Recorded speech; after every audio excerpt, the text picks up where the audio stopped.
30 Hit Hits. Yeah, I think you could be a good big brother without having a father in your life.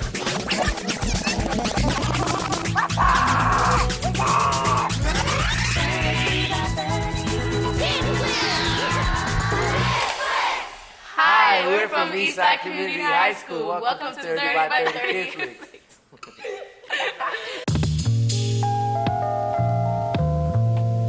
I do have resentment for my father, towards my father, because he was never there for me. If I was to see my father now, like if he was to come up to me and try to have a conversation and be a part of my life now, I would definitely not let him back in. I believe that my child would have had a better future, a better life, if her dad had remained in our life. When I'm not with my father, I miss him.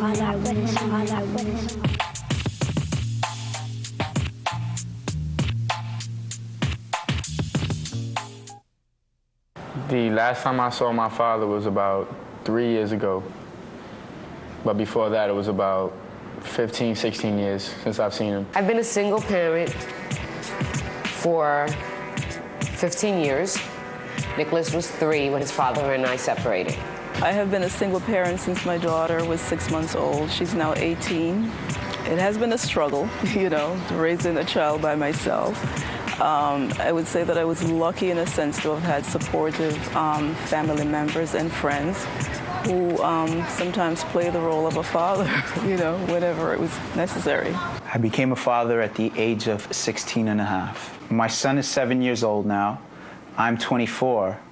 My daughter's 3. There were instances when my daughter would ask for Daddy. Daddy would come and visit, and then after Daddy leaves, she would cry and ask, when is he going to come back to see her? When will he come back? There is no possibility whatsoever of my father coming back into my life. There's just there's no space for him. I refuse to have him back in my life.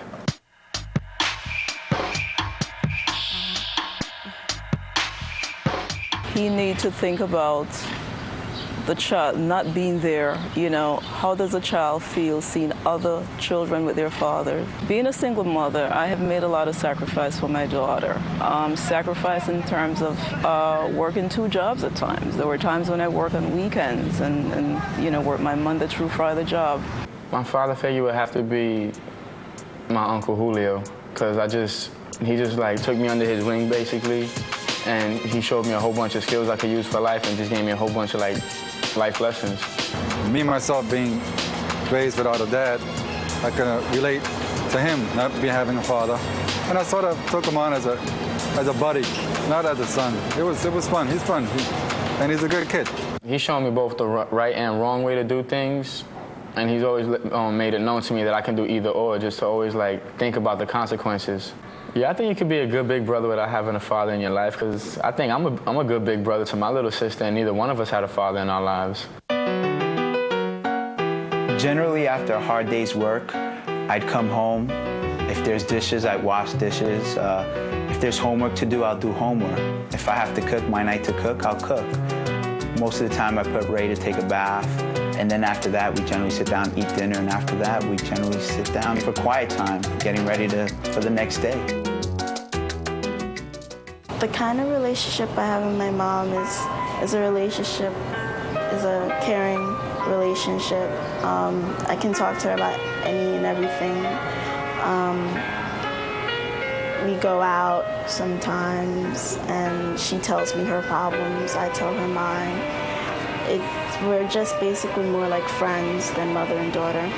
I think we have a great relationship, as mother and daughter. I teach her that anything that she has, if there's a problem, she should come to me first. I should be her best friend, her sister, her brother, her everything. Is anything growing in there? Ow! Yeah, my mother played a strong role. I think it's because she had to. Being that she was the only parent there, she had to be strong enough, to be a man and a woman at the same time. But before me and my mother, we never really talked and whatnot. But now since I would say the last 2 years or so, we've had this close, tight bond and stuff, because we just became open with each other and we just talked about everything. But I love you, right? It was his choice whether he was going to participate in their life or not. And he chose not to. So actually, I don't resent him. It was his loss. It was the greatest loss of his life. A child should have the opportunity to know both his parents and not just one. So you're depriving a child of a piece of his own life and like where they came from. When one parent misses out on the nurturing process of raising a child, I believe it's a significant loss on both sides, for the child as well as the parent. And by my standards, the ideal father is someone who puts forth the effort, someone who's there, not just financially, but there emotionally, who's there to just spend time with their kids. I think me and my father have a perfect father and daughter relationship. He's there for me whenever I need him. If I ever have a problem, I'll just call him or whatever. He's there, whatever situation may be. I believe an ideal father is just like one who's there from day one to the last day for their kid, who does anything for their kid, and he'll put their life on the line for them. A man who wants to be part of his child's life. Doesn't have to live in the home, but is there as a role model. It's a constant person in his life. Having a responsible adult around that you can look at and maybe pattern yourself after to a certain degree, I think that's more significant than just saying, okay, well, a responsible father. My father's been there for me in all those ways, not only financially, but he's there for me when I need him. As spiritually, he keeps my mind motivated in certain ways. On Father's Day, I feel fortunate that I have two beautiful children and that I'm able to spend time and share in their life as they grow. If I was to meet my father right now and I was able to talk to him briefly, I would tell him that I'm graduating high school, that I'm on my way to college, and that I'm going to be successful without any help whatsoever from him. I'm doing fine without him, and to me, I am already successful because I'm graduating high school, I'm moving on to college, and I'm going on with my life. Take responsibility, you know. When I say take responsibility, be there for that child, emotionally, spiritually, mentally, financially. Just be there for that child. I mean, what more can you say but be there for that child? What's so special about my dad is that he's my dad. Connected to you.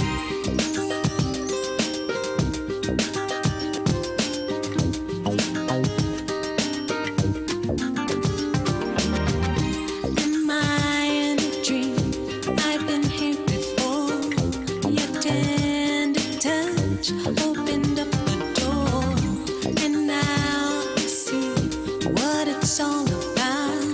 No doubt, no fear, only you and now. You and I forever.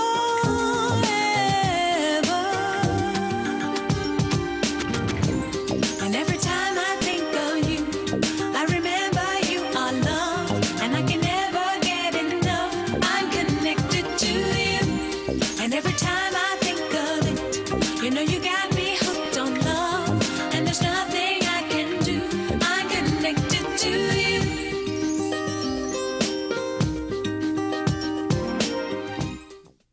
And then we're all out of here. 5, 4, 3, 2, 1.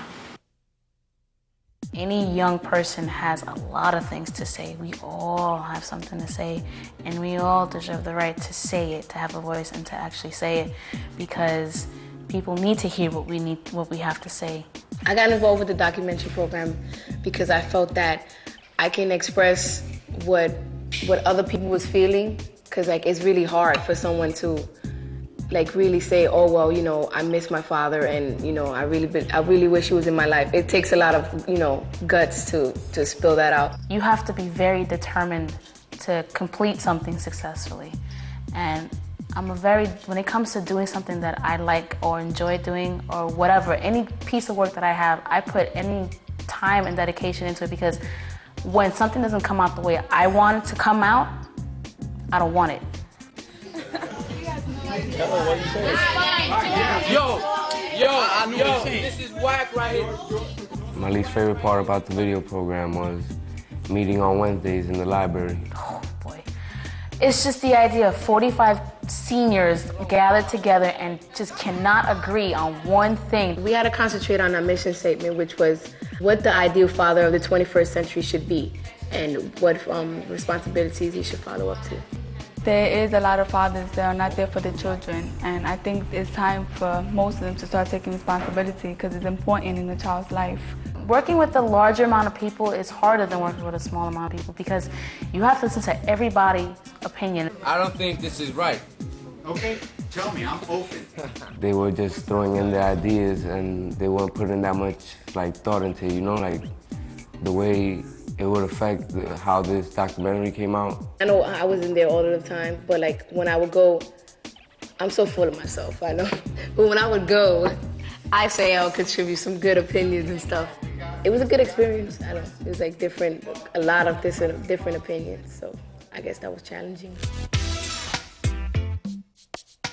And if not, when and how did you develop a relationship? When we came to filming, we each had a part. One person would do makeup. I was an interviewer. My responsibilities in the production was really to come up with as much questions as I could for the interviews. Instead of asking yes or no questions, we would, make it more broad so that they won't have the opportunity to say yes or no. They will have to elaborate. Before editing, we looked over what we shoot, and we took the questions that we liked, and from there we wrote it down. When I was screening, I was just looking for parts that would just basically stand out, that would make me open my eyes, that would be right, that it would take the words out of my mouth. If it sounded fake or it didn't really back up our mission statement, we didn't keep it.